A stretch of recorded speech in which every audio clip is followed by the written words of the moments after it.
Indeed, the presence of the President of the ICAO Council is a testimony to the very special place that you have, Dr. Aliu, for Kenya and the African and Indian Ocean region as a whole.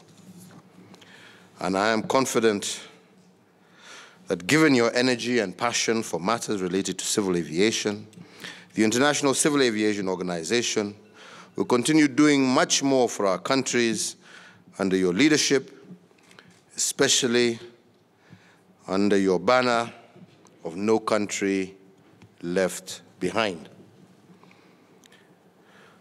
Ladies and gentlemen, Kenya has a vibrant civil aviation industry that plays a vital role in our national development.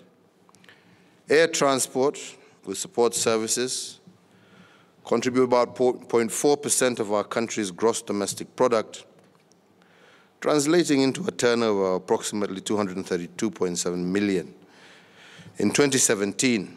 Additionally, our main airport supports over 17,000 direct jobs for Kenyans and an additional 600,000 indirectly, making it a nerve center for our national economy. On the whole spectrum, our airports handled over 10.1 million passengers and over approximately 300,000 tons of international cargo in 2017, an increase of about 3.5% compared to the previous year. This positive growth has been as a result of sound and resilient management as well as investment. Our own Vision 2030 does identify aviation as a key driver for development, growth, and wealth creation. About 80% of tourists visiting Kenya use air transport, which is also the easiest and fastest means to transport perishable produce across the globe, such as horticulture, as well as fresh flowers, which are a major part of our Kenyan economy. And it is for this reason that our government is committed to investing in the provision of suitable aviation infrastructure to facilitate the industry and to enable it to play its critical role in boosting the growth of our economy. Ladies and gentlemen, Kenya acceded to the Convention on International Civil Aviation in 1964 at the time of our independence, and has and will continue to be an active member of the International Civil Aviation Organization. And it is in this context that my government has taken steps to improve civil aviation-related infrastructure, safety, oversight, and security.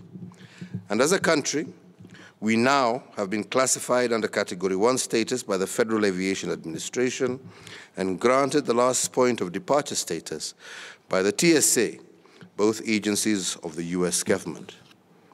Having attained Category 1 status, our national carrier, Kenya Airways, is now flying directly into John F. Kennedy International Airport in New York, and indeed the inaugural direct flight took place on the 28th of October, 2018. Kenya has also significantly increased its levels of implementation of the ICAO safety and security standards, evidenced by the good performance in recent audits under the Continuous Monitoring Approach Mechanism, where they stood at 78.15% and 89%, respectively.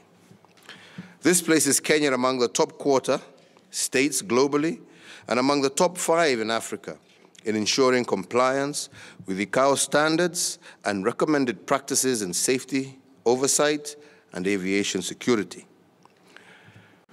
Regionally, Kenya continues to play her role in the formulation and implementation of initiatives adopted for the safe, secure, and sustainable civil aviation system throughout the African continent.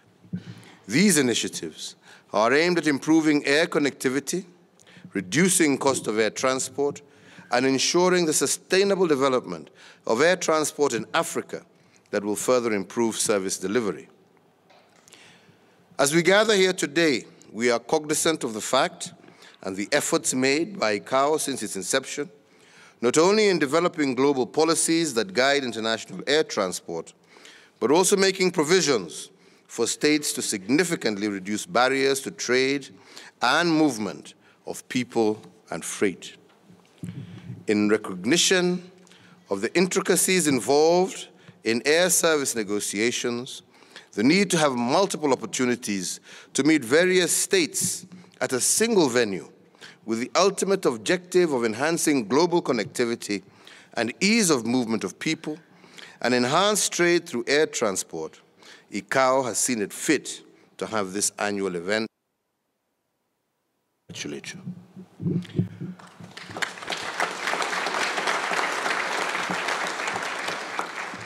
Ladies and gentlemen, let me, in concluding my remarks, underscore that air transport is considered to be one of the safest ways to travel, thanks to its wide-ranging international regulatory frameworks that has helped in containing aviation incidents to sustain the confidence of the public in traveling by air. I cannot, however, emphasize the need to enhance cross-industry and multi-stakeholder dialogues. Indeed, the number of air travelers projected to double in the next 2 decades. Its collaboration among stakeholders becomes even more critical so as to tackle new and shared vulnerabilities.